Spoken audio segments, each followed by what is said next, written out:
set. We are at a tie match at the drop. Double gen pop to avoid the deadlock.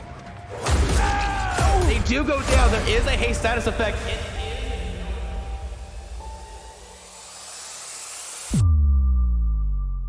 They need to be careful here. The hatch is going to spawn momentarily. Deadhard could get them the distance to get it too. Smart shot. Really smart play on the ace. Oh my god, getting shot through the window. No longer have distortion, and they are going to teleport here. I think they get there in time. Yes! Oh, the grab! Yes! That is disappointing. This is be a 4-man out because. Yeah, but they will be able to block this. Yo, getting caught on that. Ace coming with the body block. Oh, they were here.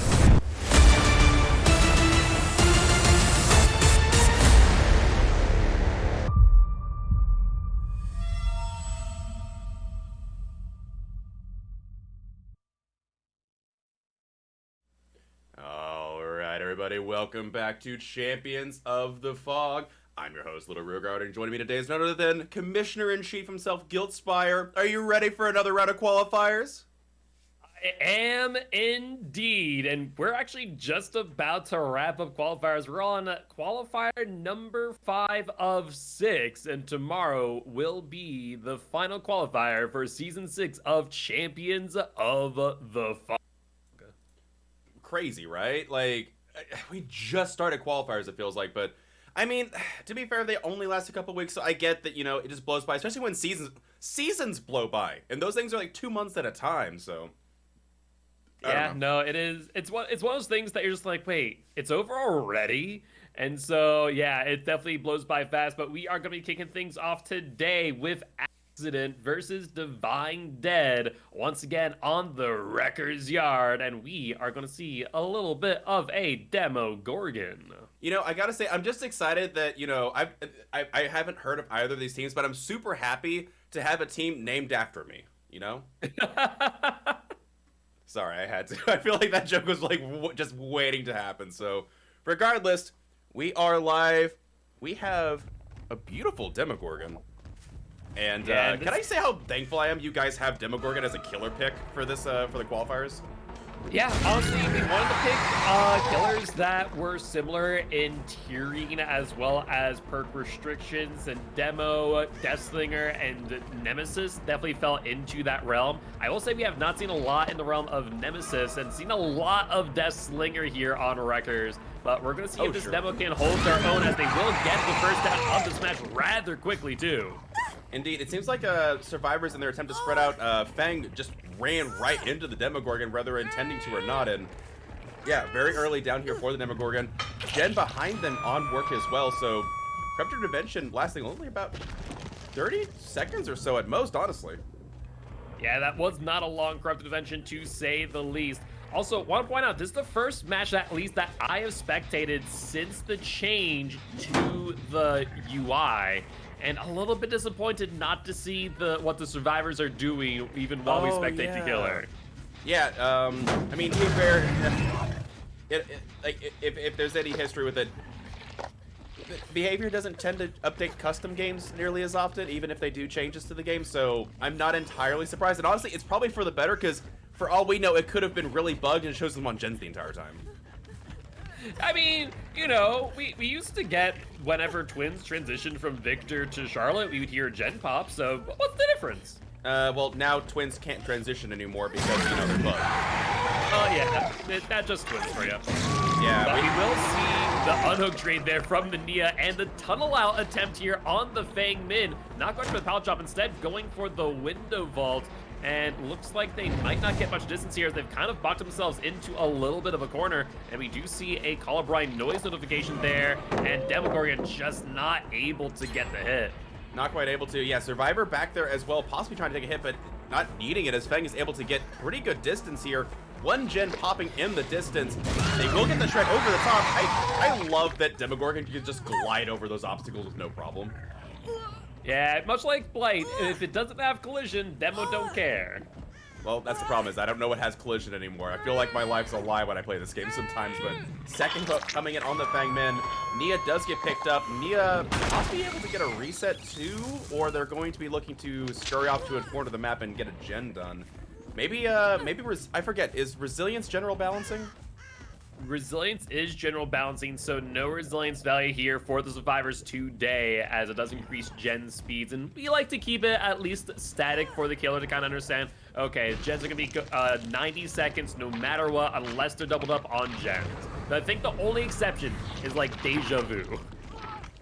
Fair enough, and Ace coming in here for the unhook, and Demo's not going to be able to stop this, I think. Oh! Just in the nick of time. I thought they weren't going to be able to stop it, and boxing him out entirely. Now you have to send another survivor in. Wait, you can box this in. I didn't realize that the tires there are kind of brutal. Yeah, you can really box that, especially if they move further and further into that corner. So they really do need two survivors here, and I do not know if they're going to have time for it, as Fangman about to be sent back to the campfire via the entry. Ace going forward, but taking the hit. Demo not patient enough, as Ace will go down, and I imagine we will see that tunnel out here on the Fangman as we saw before. Indeed, you don't see that happen very often. And a head-on to boot. They had that lined up perfectly. Fangman might be able to get away scot-free, or at least get to the fun bus. And I'm not gonna lie, Demo, as good as they are on these shreds, fun bus is not a great time for Demogorgon. And a quick pickup to boot on the Ace. These survivors are resetting really well. Yeah, really good job here by the survivors, to say the least. Demo going for the shred of window, will get the hit. Really well placed shred there. And unless Figment has a decisive strike, that there will be the end of her story here today. And as she will be sent back to campfire via the entity.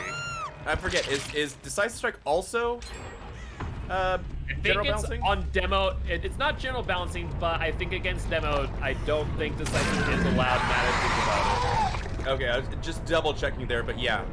Really good job from the survivors too, trying to recover there, getting a third generator done, though they do find this arena after the gen pops. I'm curious if the survivors have a fourth generator lined up as well. Oh wow, this arena is a lot closer than I thought they were. Yeah, Demo kind of taking a moment there to see if there was a head-on play in that locker, but there was none. Still getting straight there on this arena and resulting in the fourth down here. Demo actually being pretty proficient, all things considered. True, and we do see that damage generator notification there, so that is a pain res hook from the Demogorgon here. So we know about a couple perks. Now we saw the Colubrine notification, we saw the pain res, we saw corrupt, so only one of the perks unknown at the moment. Ace taking a hit before dropping down. They didn't get the, that's not a balanced landing, I don't think. Yeah, either if it was, they may have unfortunately fell victim to that corner. You can kind of avoid taking a stun off the drop there if you play it right. Unfortunately for the Ace, we do see that they do not get bounce landing if they did in fact have it, and Ace will be down on the ground, and this here will be their first hook. Divine Dead right now in a really good position here, looking like it could potentially be a 4K at 3, if not 4 gens completed. Indeed, and worth noting is that this hook is really close by to the generator that is currently under Colubrine. Demogorgon only has 5 hooks right now, but being in a 1v3 situation with the ability to teleport back and forth, these gens not, yeah, that one back in the corner near the exit gate is definitely the one to try and finish here. And they actually tap and they get the unhook as well, so Demogorgon taking a bit of a risk there going away. Yeah, however, I think almost Demogorgon might even want this, as we saw them time and time again now, going for the survivor immediately off a hook, and we see Ace going down, Demo counting to 10, and once again, this will be Ace back up on a Scourge hook, as we do see a Colubrine noise notification there in the distance, as the survivors try their best to crank out this 4th gen. Indeed, and with that being a pain res hook as well, that is going to be pretty brutal here for the survivors. Yeah, being able to Colubrine here. Worth noting too is I feel like littleRugaard got it you know, kind of a shadow buff with this recent patch, seeing as survivors, if they wiggle perfectly, don't remove a second off the wiggle timer, so you get that extra second to get them to the basement. Yeah, I mean, that is a real fact. We definitely have seen a lot of adaptation in the past for that exact reason. And I imagine we'll continue to see that time and time again. But Demo taking the time to go for the Zarina, but now going back to the hook. It looks like they're not going to go immediately back, but instead trying to cut them off there at the gen. And looks like they do see the Ace go back there into the corner of the map, where there isn't a lot in the way of resources. No, that was the last resources on the side of the map. Now you get the long wall, and if you play the long wall well, then you're great, but Unfortunately, Demo's got that shred, and you've seen how they're able to just maneuver it just a little bit. This will be the third hook incoming for the ace. However, Qualifier proccing on that gen multiple times. You imagine that Zarina is probably also on the other generator proccing as well, but Pain Res is going to stop one of them. I'm curious if they're going to be able to finish a gen here. Pain Res coming in 50% off that generator. Demo teleporting immediately back that gen, not even wasting any time. We'll see Qualifier as that gen is at 99%. But that is 2.5% regression plus 200% per second thereafter. And a fantastic shred from the Demo, not only off the hill, but there as a follow-up on the Nia as well. Yes, the fun bus collision. That happens way too much. Again, if you're Bubba, never use your chainsaw there. You will bump every time. But that said, it looks like Nia might have Lucky Break as they have completely disappeared. That Pain Res might have saved the Demogorgon from having both of those gens popped as, you know, 4th gen popped moments after the chase started. In the 15% plus the call of Brian able to slow that 1 gen down. The Demogorgon might be able to hold this out. However, no sign of any of these survivors to speak of. And if they're able to get a reset, they might actually be able to, you know, cat and mouse this last generator out, or at least maybe set up for an exit gate play. They still have 5 hook stages to work with. That's a lot of points on the table still. Yeah, absolutely. I will say Demo did catch a peek of a survivor out here in the distance, but was unable to locate where they went. I'm going to guess maybe, because I'm trying to think if maybe inner healing is available. Like, we saw a head-on earlier. We haven't seen another survivor. We didn't see any blood trails either, so it's hard to say. But yeah, there's the survivor in the distance. Once again, Demo, once again, kind of seeing them as I did, but unable to locate where they went thereafter. Yeah, inner healing is banned on Demo, so no inner healing, just a really sneaky survivor heal. Really, really good job by the survivors getting these resets going. However, Call of Brian having taken a full minute on that gen at the hill, I'm not really sure what the survivors can do at this point. I was hoping they'd come over and tap this gen, and it doesn't seem like that is the case. Though, there is Call of Brian right there. I think at this point, they might need to start looking for a hatch play, seeing as the exit gates are really close. Yeah, honestly, that would make a lot of sense here, which would make sense to give up Zarina as the sacrificial lamb, as they have been hooked once already. And looking like they are going to be taking Demo further in towards Fun Bus, and Demo kind of taking a look back there in that corner, kind of wondering, I wonder if the Nia's back there. Yeah, and she is in this corner working on the hill gen again, able to apply Call of Brian to it. Taking chase back at the Fun Bus, but yeah, deciding not to go for that shred after the previous attempt. Makes sense. Yeah, probably the right decision, to say the least. You want to see Call of Brian there from the Zarina, potentially trying to go the Demo into a bit of a chase, but they will get the hit here on the Nia. And I imagine they're going to drop chase here, but if they feel comfortable and are able to get the quick down, they might just go after Nia here, trying to secure as many points as possible. It would make the most sense. I don't think there's any gen that's in range of popping at this point. Yeah, Demo taking a look around. They have 1 portal left in their arsenal. What's noting is, I don't think the survivors, I don't think they cleansed any portals this game. Yeah, it hasn't seemed like it, to say the least, but we will see Demo get a hook right near this generator that we saw the Zarina working on earlier. And that, once again, is a Pain Res. Yeah, we saw that smoke pop up, which means 50% off the most progressed gen. And that gen was not very well progressed, so things looking a bit grim here for the survivors. Yeah, they've got 60 seconds before the survivor hits stage 2, and I imagine we will not see the survivor go for the unhook here. Gives them about 60 seconds to figure out if they can find the survivor, but honestly, with the hatch being so close and the exit gates nearby, and not to mention, not only is the exit gates, you know, close, not only is the hatch in the center, it's also the Demogorgon. Even if these, you know, these exit gates are across the map from each other, the Demo can portal back and forth. You've got one. That's the thing. The Demo still has 1 portal in their arsenal, and there's, yeah, they just have this entire thing set up. It seems like. Yeah, I mean, really speaking, Demo in a really good position. I think now these survivors are just going to try and wait it out, and Suicide on Hook attempt for either hatch or these exit gates. Honestly, Demo could take the time they need to kind of set up these exit gates with portals as well, just to make sure that they don't have to walk back and forth to check. But Demo instead going to be checking these lockers down here, looking for a wayward Zarina, and looks like we did indeed see the Nia progress the second stage. Gotta say, I would actually not be checking the lockers just in case, on the account of, you know, one of them has head-on. What if they chose that exact moment for Nia to die, you get the head-on stun, Serena runs out and beats you to hatch? That would be pretty insane, honestly. I feel like that would go to the intro reel from the Survivor perspective. It But would. there is the Serena. Uh-oh. Let's see who knows where hatch location is, and it is the Demo, but Serena kind of blocking him out here. But Demo will, in fact, get the close, and we see a little bit of a haste status effect. You mean on the Survivor who just adrenalined away? No, I'm kidding, yeah. Well, I mean, yes, but we also see it here on the Demo, who does have a little bit of NOED in their back pocket. Not that they needed it in the end. They were in a really, really good position throughout this match, to say the least. Yeah, they did a really good job. Unfortunately, despite the head-on and everything else, Survivor's just not able to hold out that first chase with the Fang Min, and with that said, Demo will be securing the 4K at 1 gen remaining. Really, really well done, honestly. Some of those treads were absolutely bonkers. I'm wondering if this killer plays a lot of Demogorgon, if they're a Demo enjoyer.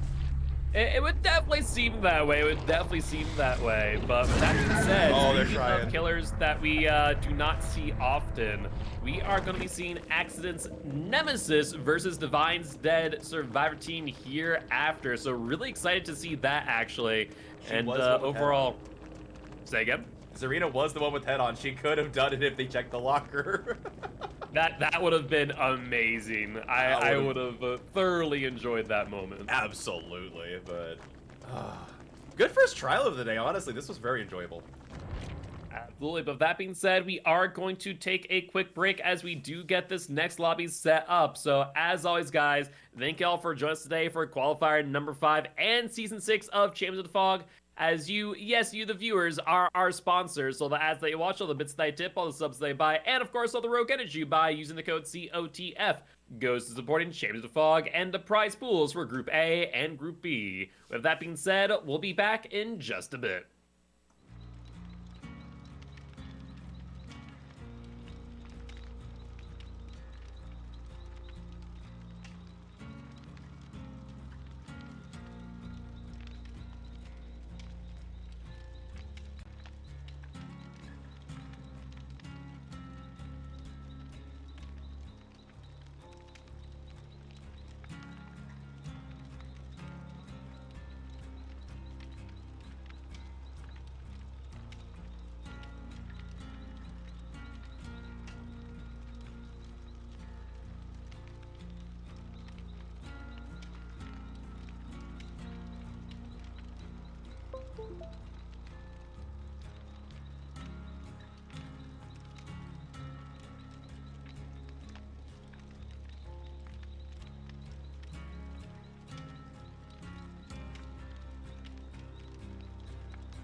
everybody, welcome back to round number 2. I'm excited for a nemesis. I don't know about you. See, I can rhyme. You can with the best of them. But we are, in fact, going to be seeing the Nemesis against Divine Dead Survivor Team. And honestly, I don't think we've seen a Nemesis on stream yet this season. So really excited to see what this Nemesis brings to us today, what they're going to be able to do. And keep in mind, the win condition is a 4K at 4 gens to tie, or a 4K at 3 gens to take the win. Anything more than that the survivors get will have Divine Dead walking away with the W here today. About to say, it is going to be a really difficult win condition, but, you know, we'll just have to see how they handle it. And finding the ace right off the bat, immediately getting the tentacle hit here. Marvin's Blood doing a little bit of work. Again, Marvin's Blood not quite as strong as it used to be. I'm curious if they're going to stick to the chase. Now they're going to go after this Ada instead. And, you know, having a little bit of Resident Evil flashbacks here, honestly. Yeah, no, makes a bit of sense here. We want to get that infection rate as soon as possible. Basically gives you that 5th perk, right? Gives you brutal strength, if not even better, on that M2. So if you're proficient at being able to, you know, insta-shred these pallets, I think these chases could be really, really short. For sure, and there you go, coming in with that, like you said, like built-in brutal strength. I'm wondering, I don't know where the Ada went. Did she jump into a locker? Is this a head-on bait, potentially? We'll have to wait and see. We see the Ace going in here, and we will get the hit over the pallet. Ace trying to play the pallet game, but losing on his end. We also see a zombie coming in, trying to be a little bit sneakier. If Ace is not paying attention, he might hit. Oh, it's everything I ever wanted. I love it. That was amazing, to say the least. And we do see a damage gen score notification that there is, in fact, a Scourge of Pain Residence. Absolutely fantastic. I didn't say anything at the end game, but I am so happy we got to see the zombie do something. That zombie did more in that one instance than I have had like a zombie do for me in like 5 games. Absolute value there, and not taking chases with the Clutta at the moment. Instead, just gonna be kicking this generator. And curious where the other survivors are. I think we might see possibly 1, if not 2 more gens pop off, and yeah, they're gonna have to ban this gen or go after the Ace. Yeah, it's kind of a tricky situation, right? We do see a zombie chasing someone, but kind of losing track to where they might have gone. And so, looks like Nemesis out here trying to find the Ace to go for the top play, but will not find him in time as they do get the heal right before his eyes. Yep, getting the heal, and they do get the hit there. Actually, notice we do get to see the little obsession wiggle marks of who's in chase. So we just can't really see, you know, who's on a generator. Yeah, small things like that, 2. and it makes sense in this case for the killer to have that information, especially for things like, you know, not will make it, but I'm blanking out. Make your choice. Yeah. So that way, if it's like 5 Feng Mins, and you know that this Feng Min's the one that went for the unhook, well, I guess now you kind of know a little bit better which Feng Min is the one currently exposed. True. That might be one thing that I would like. They really can't enforce it because then people just wouldn't play. But I wish there was a way to better differentiate survivors when you load into a game there's 4 Claudets or something. It's like, I can't tell you guys apart. I love you to death. I know you have different cosmetics, but that's a lot to keep track of. Yeah, I think for things like make your choice, like Rancor, which Rancor already does with the obsession markers, but, you know, make your choice. I think honestly just having like some form of aura or something to demonstrate that the survivor is exposed would make a lot of sense. I also think things like even Starstruck showing that a survivor is exposed would make a lot of sense in some capacity. So, you know, maybe we'll see those changes in the future, but we will see Ace here once again in chase in a little bit of a troubled spot as well, as they will go down. However, survivors nearby potentially trying to go for the pallet stun, but they will not get it here as Nemesis is just a little bit too far away.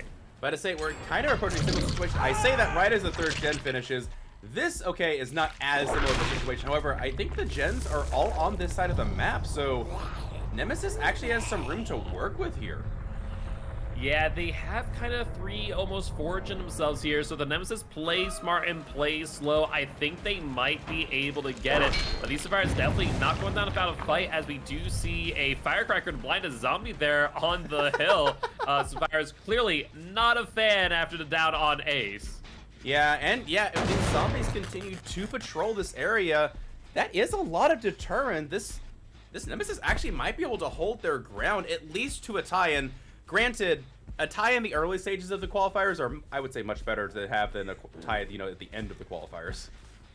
I mean, it depends on the situation, right? If you tie on the on round 3, pretty much you and the opposing team are guaranteed an invite at that point in time. Or That's if you fair. tie at the beginning, I mean, you still have 2 more rounds, which means both teams can't exactly claim that 3-0. So, kinda ends up being a little bit of a nothing burger, but we will see the hit there on the Atom. And it looks like Nemesis will take the time here to take a look at these gens and see which ones are progressing. Indeed. I was just more meaning for my sake of knowing that, I don't have to make that call. But no, that's entirely fair. For the sake of the teams, yeah, you definitely want to try and secure an early victory. It's same thing, 8 rounds of Swiss and whatnot. Yep, for any of those Magic exactly. players in the crowd. But they actually do have a decent amount of... Oh my goodness, that gen has a lot of pressure. Glad getting a good early start, too. Nemesis in a bit of a pickle, to say the least. We will see them not through that pallet there. Nemesis trying to go for that insta break, but Claudette not falling for it, and will get the pallet stun there. A little bit far away, but those corners, I swear, have a larger hitbox than the rest of the pallet. I think they updated the pallet hitboxes a couple patches ago because those pallets are girthy when it comes to that hitbox. I am nowhere near it sometimes, and I still get stunned. But regardless, yeah, these survivors still have a lot of pressure, and I think I hear Adam on a separate gen as well. Yeah, Adam's on that generator. Failed skill check over there from that generator, seems like. Yeah, it's really unfortunate to say the least. 10% off the gen is quite significant here, especially towards the end game. Mentioned that we have seen this is Eruption, so another 10% upon the down of this survivor. The question is whether or not the Nemesis can get there fast enough. Claudette kind of with some unusual movement there, faking the Nemesis out, getting a little bit of distance too, and looks like they might in fact have a chance with me or a lucky break, as we do not see scratch marks or blood. I'm gonna say it's probably a lucky break here. Probably lucky break, and they do finish that 4th generator. There is no deadlock, so it could be a potential 5th generator on the way to secure the victory. They need to get this hit and down for the sake of Eruption, and I don't know if they're gonna have the time. We see a cleanse coming in that usually signals they might be finishing a gen soon. Yeah, it tends to be the case. Claudette making their way around.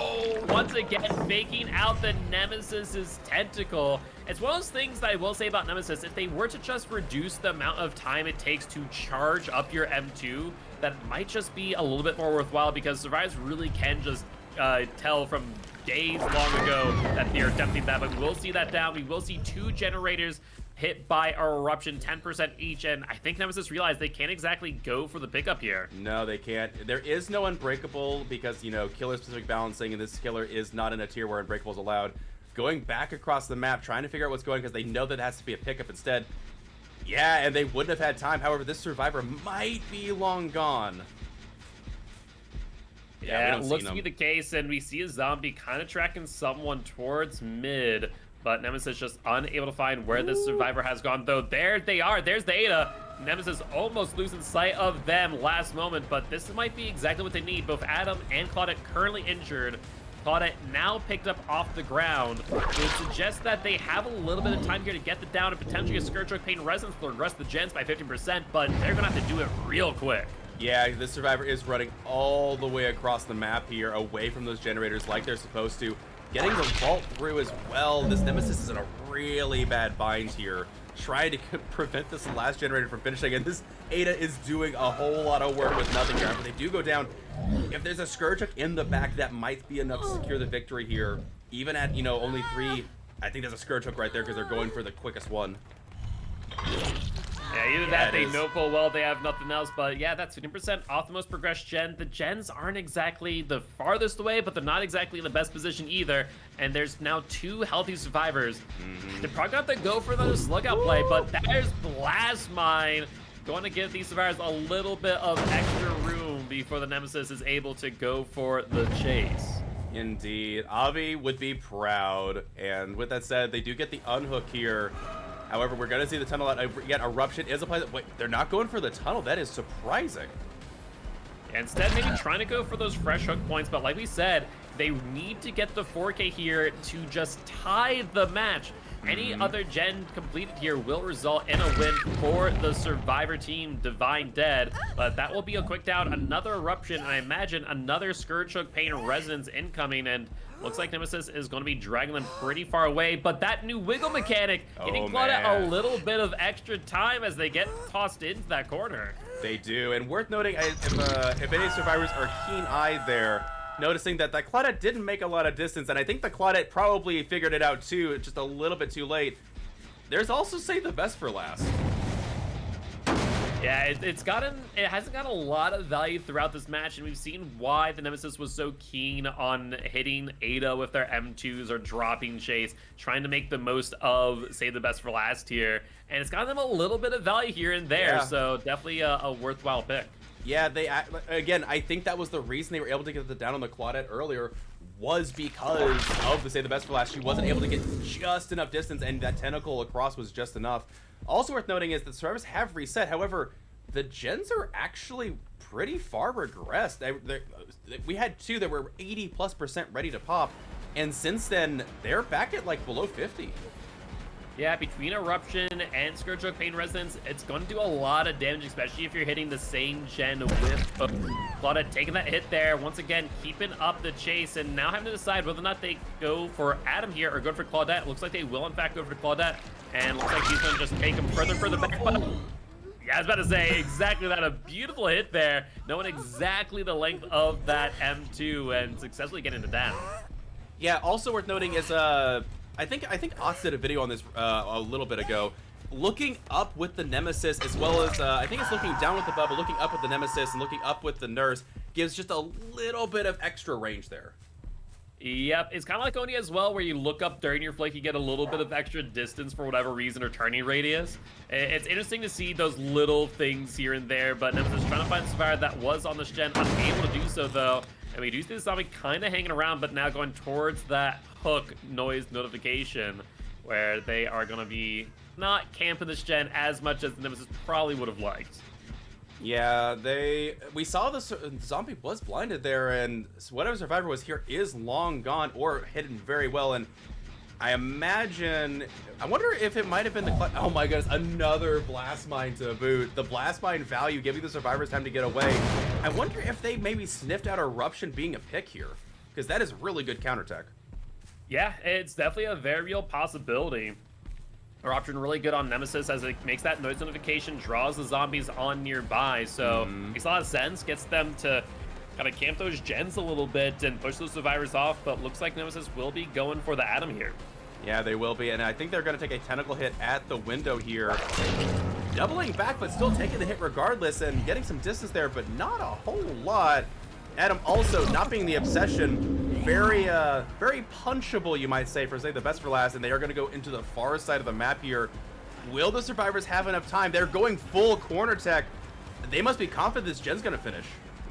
Yeah, either that, just giving them enough time on the travel from here to the hook, but that is going to be 2 eruptions, and Nemesis now have to make a choice. Will they go for the pickup or not? And it looks like they will, in fact, as maybe this is a Scourge Hook Pain Resonance. If that is huge here for the Nemesis. Absolutely. And I would say very lucky RNG, but it is not. No Scourge Hook. We see a noise notification in the distance as the zombie does approach the gen. The eruption may have actually worked out in the Nemesis' favor to a huge degree as the zombies are making their way towards those erupted gens, and looks like we will see another kick here, applying eruption once again. I mean, Nemesis is in striking distance of getting this 4K at 4 gens and tying the match. I mean, this is the best potential scenario here for Axident. Oh, no, and I was about to say, the zombie was blinded for a good portion of that, so I was wondering if they maybe, held it down because the zombie was going to blind and, just jam out the gen, but it's not where I thought it was going to be. That's only 50%. I don't think these survivors have much more in their flashlight as far as juice, and I think this Nemesis might be securing potentially. They get the hit from the zombie. Oh my goodness. If Nemesis is pulling this game back, and I am shocked right now. Yeah, that zombie was key right there. It saves the Nemesis an attempted M2. It saves them losing out stacks from Save the Best for Last. And down there as well, another 10% across 2 gens, 20% total, off with Eruption. And we know for a fact this here is a Scourge Choke Pain Resonance, meaning the most progressed gen is going to be regressed by another 15% thereafter. Yeah, I'm curious. I think the zombie's turn to look at the gen that exploded there. And yeah, Adam almost finishing this gen. Claudette is here as well. Not wanting to apply just yet. Yeah, maybe waiting for Eruption's cooldown to come back off there. Adam coming back. Yeah, it'd make a lot of sense to say the least. And yeah, here comes Adam once again. This time going for the kick, and Adam going to an area of very few resources. Going to be a little bit of mind game here from one or the other, and Adam will make the distance as they do get away. We do hear that unhook on the Ada on the other side of the map. Yeah, these guys are trying little by little, and this has been a really big tussle for both of these teams here. I am surprised by like the resiliency of this like Nemesis. Usually Nemesis folds pretty like after a little bit because they just can't keep up the pressure, but forcing the 3v1, there's the Eruption, there's the down. I think this is second hook for the Adam, I want to say. Yep, that would be correct. Second hook for the Adam. Everyone now on death hook. But we do want to note that this, once again, is a Scourge Choke Pain Resonance. So if they get them to here, another 15%. These Scourge Choke Pain Resonances have just been so damaging to these survivors. We see those zombies just kind of crowding around that gen. It has to be the one with the most progression. It has to be the one that's Eruption has been hitting time and time again. But do want to note there, a little bit of an early kick. No Eruption applied that time round. We will see the unhook on the Adam pretty quickly as Nemesis once again going to be checking these gens and seeing what progression there might be, but doesn't look like there's a lot. Doesn't look like there's hardly any at all. And after that gen able to come in, kick another 2.5% down. And that zombie was holding on to that hook over there. These zombies are doing so much work. I cannot understate how impressed I am by these zombies. The AI has showed up today. Yeah, I mean, I wish I had these zombies in my match, to say the least. But also, I want to say it's definitely not only, you know, the zombies and the AI, but it's also the perk picks where we see, you know, Eruption, Scourge Hook, things that are making noise and drawing the zombies near. I think that's a really important factor here, to say the least, as that's been allowing these zombies to get as much value as they have been. And we do see this gen getting some work once again. It looks like this is the desired gen of these survivors, but no, we only see 2 survivors here. There is a third elsewhere, potentially working on another gen as the ire of the Nemesis is drawn on these other 2 survivors. Indeed, and worth noting is that, again, just taking them to the other side of the map as far away as possible. Doing a really good job at this, but they will take a hit at the long wall of this tile, running back into the 4 wall back here and back towards kind of where this generator is. However, we haven't seen as much progress on this far back generator, so maybe it is safe enough to, you know, run back here. However, if they take a hit back here, that's gonna be another Eruption, and I don't know where the next Scourge Hook is.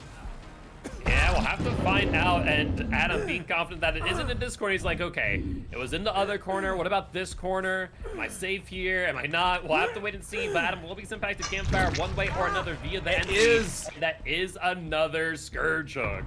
Oh man, I mean, granted, that's 1 Scourge Hook down, but now I'm starting to look at these exit. However, that generator has a lot more progress now, but not able to finish it as that survivor also is I'm sorry, not the survivor. The zombie is also chasing someone else, so no one else is on that generator. I think we're looking at a tie scenario from this killer. Yeah, it's looking like it. Really good hit there as well to injure the Ada. And I think they're making the right choice here. Injure, walk away, apply Eruption, get the gen regressing, 2.5% off the initial kick, 0.3% per second thereafter, and then additional 10% if you're able to get the down on either the Ada or the Claudette. And looks like Claudette will be making a little bit of distance here, and Nemesis will be continuing chase as they will move towards the fun bus. Indeed. Not sure where Ada went off to. I don't know if they have any resources left to reset here. Well, they do know where Ada is now because yeah, we saw blood on the ground, and there she is here in the corner. And so there's a potential thought here that he might be trying to go for a hatch escape. Ada kind of out here in the way aways from everything else. Not to mention the hook here in this corner also broken.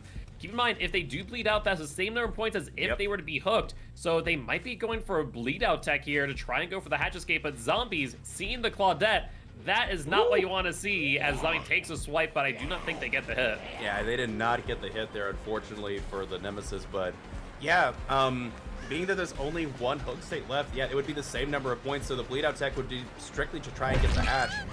And now this survivor also running back, but if they also bleed out in this corner, that's still 1 point. So, yeah, I think that's what they're trying to go for is the bleed out points here, but if both these survivors bleed out over here, that doesn't matter. Yep, at the end of the day, the Nemesis can just stand here and watch them for the next 4 minutes if they really want. Otherwise, maybe they could do a little bit of zombie tech here and place them right next to the zombie as they get off the shoulder. That'd actually be really funny to see. That would be. Now, I guess the only scenario here is Flooded dies, you go over, you kick the hatch closed, and then there's an adrenaline play, but you know where the survivor's starting from, and you know where the exit gates are, so... Yeah, exactly. But Nemesis kind of thinking that they can bring the Ada here to that hook and trying to direct the Ada saying, go over there. You wanna crawl that way? You wanna crawl that way? I was about to say, if this turns into a bleed-out scenario, I got some elevator music I can pop on, but... No, I think this hook is actually close enough. I think the Survivor's plan may have ended up backfiring just a little bit. Not expecting Nemesis to be able to get to these 2 hooks here. You know, definitely cheeky plays here from the Survivors to say the least, but that there will be the 4th hook, and that there will be a tie game. A 4K at 4 gens each. Honestly, really good showing here by the Nemesis, and amazing plays by the Survivors as well. But apparently we found here today that the Nemesis and the Demogorgon on the same playing field, and honestly, some really amazing plays by both sides. Absolutely. That was a really, really fun match to watch, and GGWP to both of these teams. And can I just say, I'm glad that Flip-Flop is banned. That's all I'm gonna say. Yes. Yep, Oh, yep. man. There's a reason for that. Oh, man, but well played to both these teams. That was super fun. Again, never get to see Demogorgon, never get to see... like, okay, we do occasionally see a Demogorgon, but we never see Nemesis, so I'm super happy. And we've even talked about before, as of right now, Demogorgon's kind of a legacy killer, and eventually there might become a point that we don't ever see them because people don't have access to them anymore, so... Yeah, there might indeed come a point, but thankfully that is not happening just yet. But with that being said, that there will end this match here between Divine, Dead, and Axident. We're going to have to wait and see if the next round is ready and set to go. I imagine as that would lasted almost the full hour that we were the last one to finish up here. And we'll figure out soon who we are going to follow into round number 2. With that being said, guys, thank you for joining us here for round number 1 of Qualifier number 5. We'll see you shortly. But before we do go, we do want to remind you here today that we are partnered with Pugdom. Pugdom is a competitive Dead by Daylight community very similar to Champions of Fog. In fact, they're going to be hosting the entirety of Group B over on their channel. For those of you who do not know what Group B is, kind of our minor leagues here of COTF for all the new teams trying to get their foot wet into what DBD Comp has to offer. So make sure to stop on by, say hi, and drop a follow over on their Twitch channel so you don't miss a single second of Champions of Fog. With that being said, we'll be back in just a bit. Stay tuned, folks.